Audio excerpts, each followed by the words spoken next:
टुनटुनी नाम की अनाथ चिड़िया जंगल की नदी से पानी पीकर इधर उधर टहल रही थी कि तभी अचानक उसे किसी की कराहनी की आवाज सुनाई दी। अरे ये तो किसी के दर्द से कराहने की आवाज है।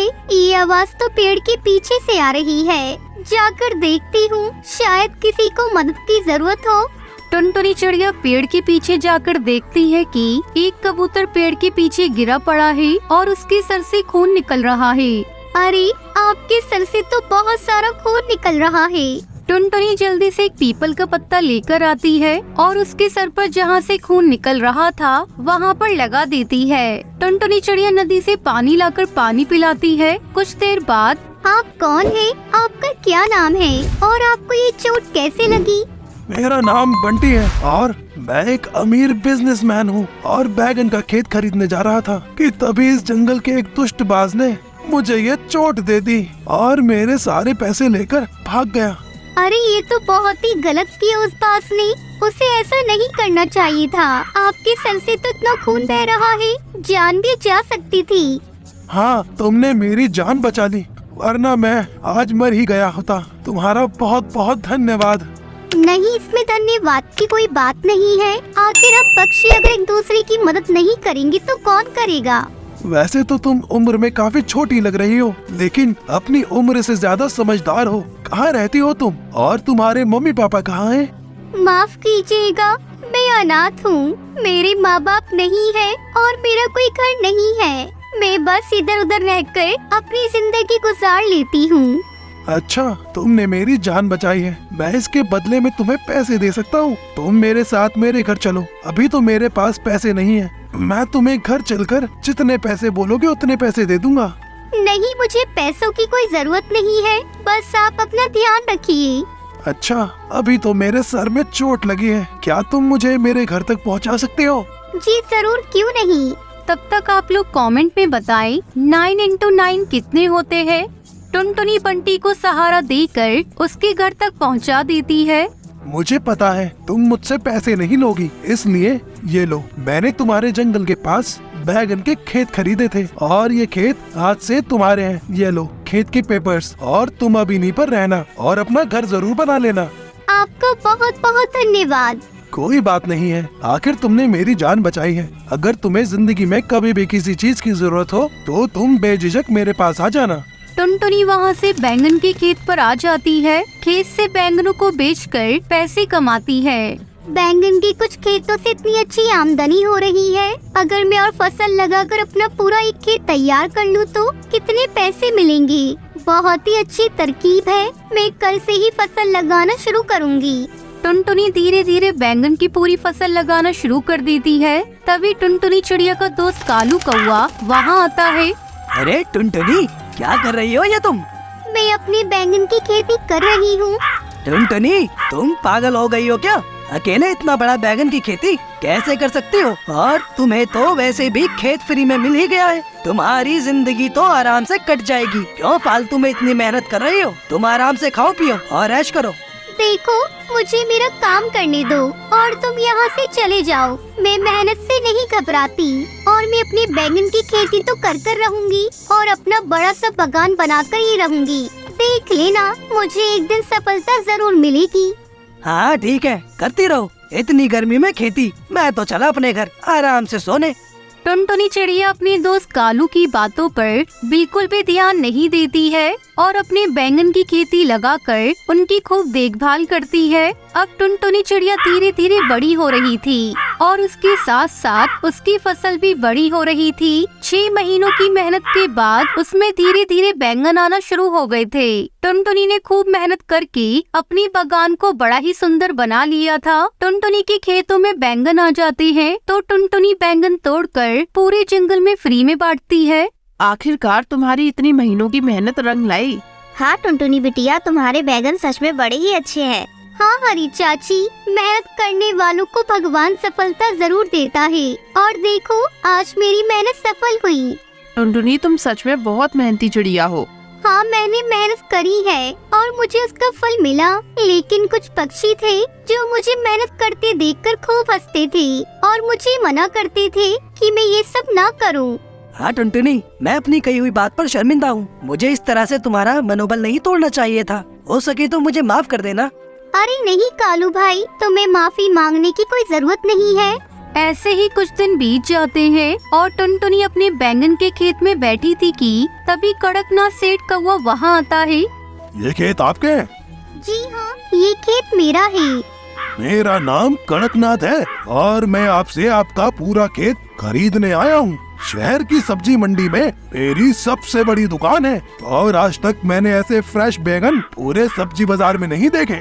मेरी फसल ऑर्गेनिक है, इसमें कोई केमिकल का उपयोग नहीं हुआ। क्या कीमत दोगे आप मेरे बैंगन की फसल की?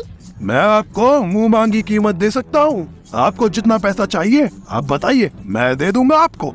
टुनटुनी चिड़िया अच्छे दामों पर सेठ कड़कनाथ को अपनी बैंगन की फसल बेच देती है। आज टुनटुनी चिड़िया बहुत खुश थी क्योंकि उसको अपनी मेहनत के अच्छे दाम मिल गए थे।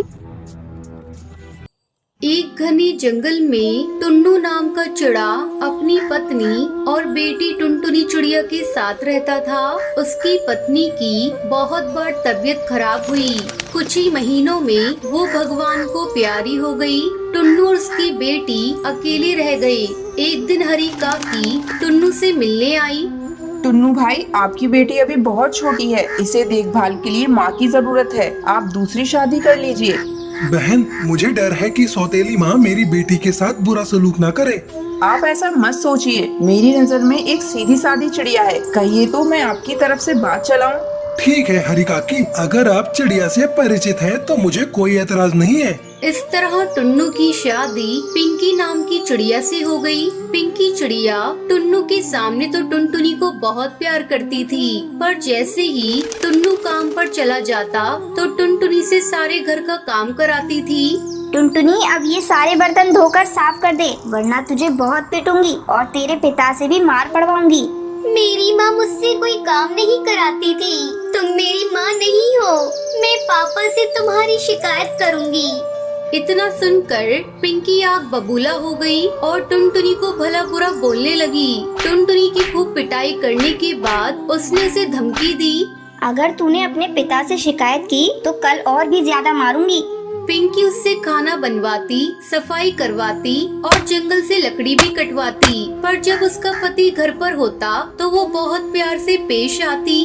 अरे टुनटुनी बेटी, तुम्हें स्कूल के लिए कुछ पैसे चाहिए थे ना? अजी सुनते हो, टुनटुनी के स्कूल में एक समारोह के उपलक्ष्य में पैसे मांगे गए हैं। हमारी बेटी बहुत होशियार है, इसलिए उसकी टीचर उसे प्रोग्राम में हिस्सा लेने को कह रही थी। हाँ हाँ क्यों नहीं, ये लो 2000 रुपए हैं, बाकी के पैसे तुम रख लेना। पिंकी इसी प्रकार टुनटुनी का नाम लगाकर अपने पति से पैसा वसूली करती। एक दिन टुन्नू को टुनटुनी की स्कूल की टीचर रास्ते में मिल गई। अरे टुन्नू जी, आपकी बेटी कई दिन से स्कूल नहीं आ रही है, क्या बात है? क्या? पर उसकी माँ तो उसे रोज स्कूल भेजती है। अभी कुछ दिन पहले उसने स्कूल के एक प्रोग्राम में भाग लेने के लिए मुझसे पैसे भी लिए थे। पर स्कूल में तो कोई प्रोग्राम नहीं है। पता नहीं टुनटुनी को क्या हो गया है। वो पहले तो बहुत ही सीधी सादी बच्ची थी, अचानक पढ़ाई से उसका मन क्यों उजड़ गया? टुन्नू गुस्से से घर लौटा और पिंकी से गुस्से में कहता है, टुनटुनी तो कई महीने से स्कूल नहीं जा रही है। और वो पैसे का क्या किया तूने जो स्कूल में जमा कराने के लिए दिए थे? पापा, माँ मुझसे घर के सारे काम कराती है और स्कूल ही नहीं जाने देती। मुझे रोज मारती है, ये देखो मार के निशान। ओह, तो ये बात है। इस तरह तुम मेरी बेटी का ध्यान रख रही हो। आज अगर मैं स्कूल की टीचर से नहीं मिलता तो शायद मुझे ये हकीकत पता ही नहीं चलती। निकल जा मेरे घर से, अभी के अभी निकल जा। टुन्नू को देखकर पिंकी चिड़िया रोने लगी।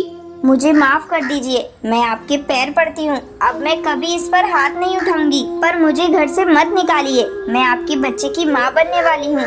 टुन्नू ने ये सुना तो चौंक गया। क्या तुम माँ बनने वाली हो? ठीक है, मैं तुम्हें माफ करता हूँ, पर आज के बाद मेरी बेटी टुनटुनी को कोई कष्ट ना हो। टुन्नू चिड़ा के डर से अब पिंकी चिड़िया टुनटुनी से अच्छा बर्ताव करने लगी। कुछ दिन बाद उसने भी एक अंडा दिया। पिंकी चिड़िया और टुन्नू नए बच्चे के आने से बहुत खुश हुए, पर टुनटुनी की किस्मत में दुखी लिखे थे।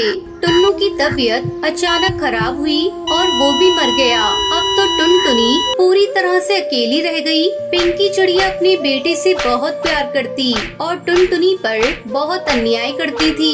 कुछ महीनों बाद पिंकी का बेटा बड़ा हुआ तो शराब पीने लगा। एक दिन गोलू चिड़ा नशे में घर आया। अरे पहले तो तू सिर्फ आवारागर्दी करता था, अब तो शराब भी पीने लगा। हाँ पीऊंगा शराब में, जो कर पाओ कर लो। तू रुक, अभी तुझे बताती हूँ। मैंने कभी तुझ पर हाथ नहीं उठाया ना, इसलिए तू बिगड़ गया है। पिंकी ने गोलू को मारना शुरू कर दिया तो गोलू ने भी अपनी माँ को पीटना शुरू कर दिया। किसी तरह टुनटुनी ने बीच बचाव किया। टुनटुनी मुझे माफ कर दे, मैंने तुझे बहुत सताया। ये मेरे ही पाप हैं जो पलटकर मेरे जीवन में आग लगा रहे हैं। माँ तुम चिंता मत करो, तुम्हारे और गोलू के अलावा मेरा है ही कौन। मैं गोलू को समझाऊंगी। अगले ही दिन गोलू की तबीयत बहुत खराब हो गई थी। कुछ ही दिनों में उसकी मृत्यु हो गई। अब टुनटुनी ही पिंकी के बुढ़ापे का सहारा थी। टुनटुनी ने कभी अपनी सौतेली माँ से पुराने दिनों का बदला नहीं लिया, बल्कि हमेशा उसका ध्यान रखा। फिर पिंकी चिड़िया अपनी बेटी टुनटुनी के साथ खुशी खुशी रहने लगती है।